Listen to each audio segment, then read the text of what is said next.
Hello' friend, মই মাধুৰিমা গুৱাহাটীৰ পৰা। আজি মনটো বহুত বেয়া, মানে ৰাতিপুৱাৰ পৰাই বেয়া। বুবুক চাওকচোন মন মাৰি শুই আছে। যাবগে, তোমাৰ মনটো বেয়া লাগিছে? হা, বেয়া লাগিছে?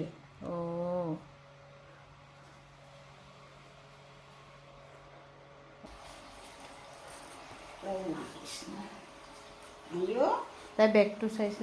মনটো কিয় বেয়া বুলি ক'লোঁ জানেনে? আমাৰ বুবু আজি ইমান মন মাৰি আছে, তাই ক'বহে নোৱাৰে, কিন্তু গম পাই যে মা আজি যাবগৈ।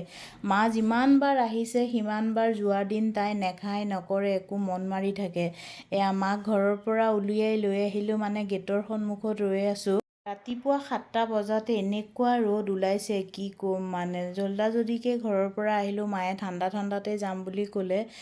ঘৰত একো বনাই নেখালোৱে, চাহকাপ খাই ওলাই আহিছোঁ। আহি পেলাই ৰাস্তাতে এয়া চাওক, লুচি আৰু ঘুগুনি মা আৰু মই মিলি খাইছোঁ। আহি পাই গ'লোঁ খানাপাৰা। মাক ধুনীয়াকৈ বাছত একদম বহিব দিছোঁ, ধুনীয়াকৈ মাক বাছখনত। মই আগতে আহি পেলাই ছিটটো চাই ল'লোঁ, পিছত মাক আহি বহিব দিছোঁ। কিন্তু বাছখন খালী আছিলে, অলপ সময় বহিব ক'লে। মা ক'তনো ৰ'দত ৰৈ থাকিব, মাক ধুনীয়াকৈ গাড়ীখনৰ মাজত বহুৱাই দি মই আৰু গৰম ইমান, কিনো মেজিকত আহিম। ৰেপিডোখন লৈ মন বেয়া, বহুত দুখ লাগিছে। ঘৰলৈ ঘূৰি আহিলোঁ।